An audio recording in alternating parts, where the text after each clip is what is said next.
చెప్పినట్టే మంచి గుడికి అయితే వచ్చేసాం కార్కి పూజ చేయించడానికి. హలో అండి, అందరూ ఎలా ఉన్నారు? ఈరోజు మేము లివర్పూల్ లో ఉన్న గణేష్ టెంపుల్ కి వెళ్తున్నాం. మా కార్ పూజతో పాటు టెంపుల్ ఎలా ఉందో కూడా చూపిస్తాను రండి. మాంచెస్టర్ నుండి లివర్పూల్ కి గట్టిగా కొడితే 45 మినిట్స్ లో ఉంటాం. మేము వర్క్ ఫినిష్ చేసుకుని ఈవినింగ్ అరౌండ్ 5:15 కి స్టార్ట్ అయ్యాము. రీచ్ అయ్యేసరికి 6 అలా అయింది. పూజకి కావాల్సిన సామాగ్రి అంతా గుళ్ళోనే దొరుకుతుందన్నారు. సో స్పెషల్ గా ఏం కొనాల్సిన పని పడలేదు. ఆ రోజు బాగా వర్షం పడింది.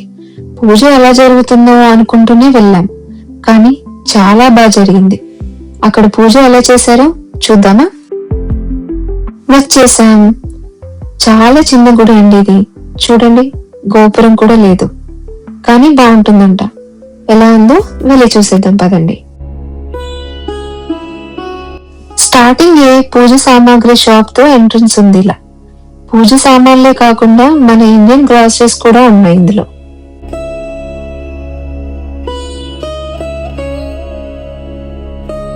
మేము వెళ్ళేసరికి ఎవరు లేరు గుళ్ళో, పంతులు గారు తప్ప.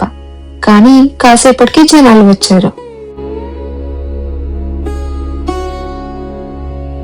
ఈ టెంపుల్ మిడ్ 2000s లో తమిళ వాళ్ళందరూ కలిసి కట్టించిన గుడి అంట. కొంచెం తమిళ వాళ్ళ వైబ్ ఉంది ఆ టెంపుల్లో. వినాయకుడిని చూసారా, ఎంత కలగా ఉన్నాడు కదా. చూస్తూ ఉంటే అలా కాసేపు చూస్తూనే ఉండాలనిపించింది. చెన్నకేశ్వర స్వామిని చప్పట్లు కొట్టి దండం పెట్టుకుంటారు. ఈ విషయం మీలో ఎంతమందికి తెలుసు? తెలిస్తే కామెంట్ చేయండి. ఈ గుడిలో మన ఇండియాలో దొరికేవి ఇక్కడ దొరకనివి, అంటే రావి చెట్టు లాంటి మొక్కలు ఇక్కడ లోపల పెంచుతున్నారు. ఈ టెంపుల్లో వినాయకుడు, చంద్రకేశ్వర స్వామి, సుబ్రహ్మణ్య స్వామి, శివుడు, ఆ పక్కనే సీతారాముల వారు, హనుమంతుడు, మహాలక్ష్మి, దుర్గాదేవి, సరస్వతి, నవగ్రహాలు, కాలభైరవుడు ఉన్నారు. అందరినీ ఓ చుట్టు చుట్టేద్దాం పదండి.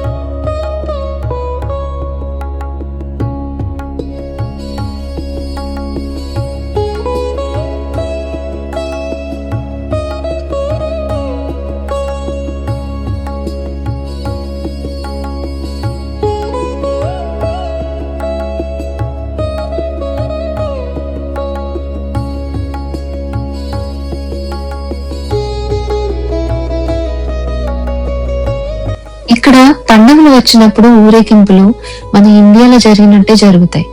ఊరేగింపు అంటే అక్కడే వస్తారు అనుకుంటారేమో. ఇక్కడ ఉన్న ఇండియన్స్ అందరూ మంచి ఎథనిక్ వేర్ లో వచ్చి పార్టిసిపేట్ చేస్తారు. ఇంత దూరంలో ఉన్న ఇండియాని ఏ మాత్రం మిస్ అవ్వనివ్వకుండా చేస్తారు అలా హడావిడితో. అందుకే అన్ని ఊరేగింపు విగ్రహాలు కూడా ఉన్నాయి ఇక్కడ.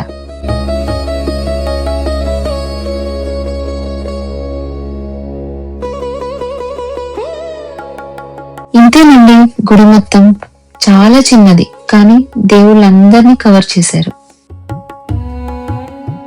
గుడిలో ఉన్న కాసేపు చాలా ప్రశాంతంగా అనిపించింది. మేము వెళ్ళిన కాసేపటికి జనాలు రావడం స్టార్ట్ అయ్యారు.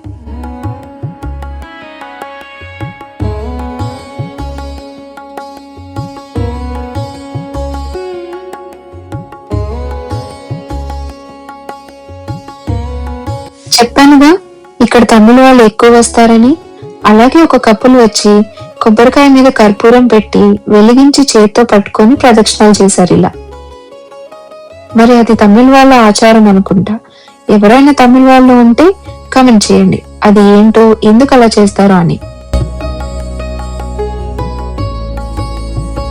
మేము దండం పెట్టుకొని గుడంతా చూశాక అప్పుడు పంతులు గారు వచ్చి పూజ స్టార్ట్ చేశారు.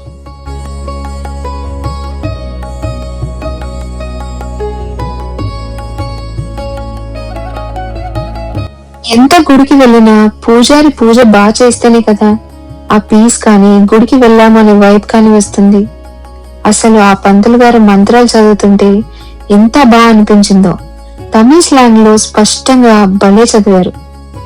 మీరు కూడా వినండి.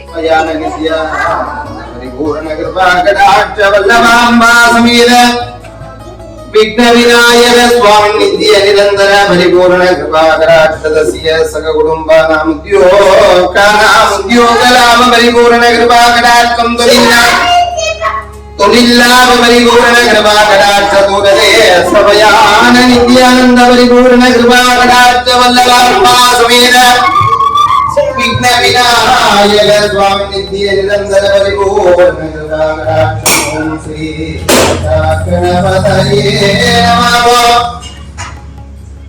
సూర్యాబ్జాననరోషణం మణిలసత్కొడీరజస్తం మఘానాగేంద్రానన సుందరం కలయుగ భోజేకు సంభాషణం దంతమంజులగట్టేంజదం అస్వత్పజే మేఘనా మగాలంకరమం మధ్యమం భుజమిలయజ్ఞోపవీరం భజే. ఓం గణనాథాయ నమః. ఓం గణక్రీడాయ నమః. ఓం గణాధిపతయే నమః. ఓం హిరంబాయ నమః. ఓం స్కందాగ్రజాయ నమః. ఓం అవ్యయాయ నమః. ఓం భూతాయ నమః. ఓం దక్షాయ నమః. ఓం అధ్యక్షాయ నమః. ఓం దుజప్రియాయ నమః. ఓం అగ్నియర్పశ్రీ నమః. ఓం ఇంద్రశ్రీ ప్రదాయ నమః. ఓం వాణి ప్రదాయ నమః. ఓం అవ్యయాయ నమః. ఓం సర్వసిద్ధి ప్రదాయ నమః. ఓం సర్వయేంద్రియాయ నమః. ఓం సర్వాత్మకాయ నమః. ఓం సుశ్రీగంధే నమః. ఓం దేవాయ నమః. ఓం అనేకార్జితాయ నమః. ఓం శివాయ నమః. ఓం శుద్ధాయ నమః. బాగుంది కదా. ఈయన కార్ పూజ కూడా చాలా బాగా చేశారు. ఇండియాలో లేము, అంత బాగా పూజ చేయించుకోవడం అవ్వదేమో అనుకున్నాను, కానీ చాలా బాగా జరిగింది.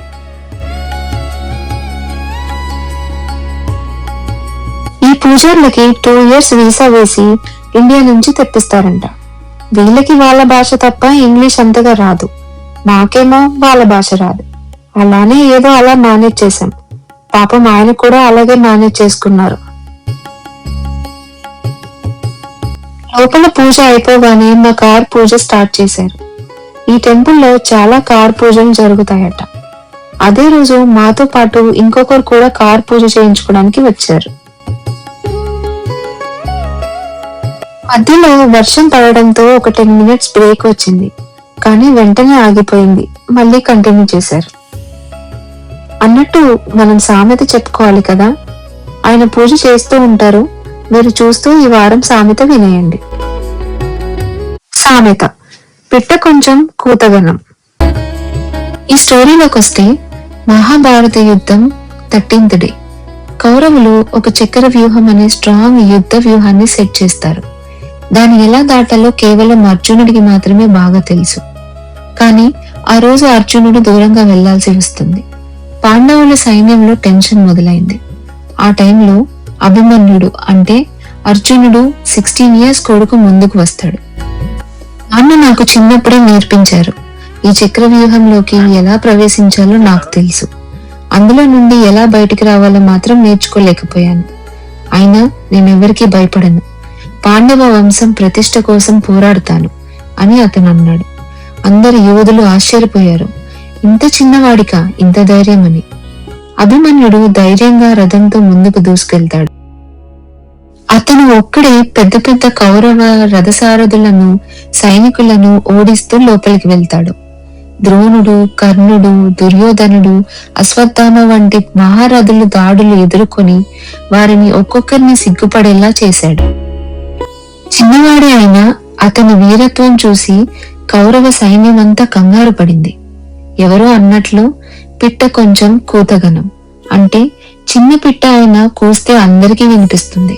అలాగే అభిమన్యుడు వీరగాథ కూడా అలా ప్రతిధ్వనించిందట. చివరికి అతని అన్యాయంగా చాలా మందితో కలిసి ముట్టడి చేసి చంపేశారు.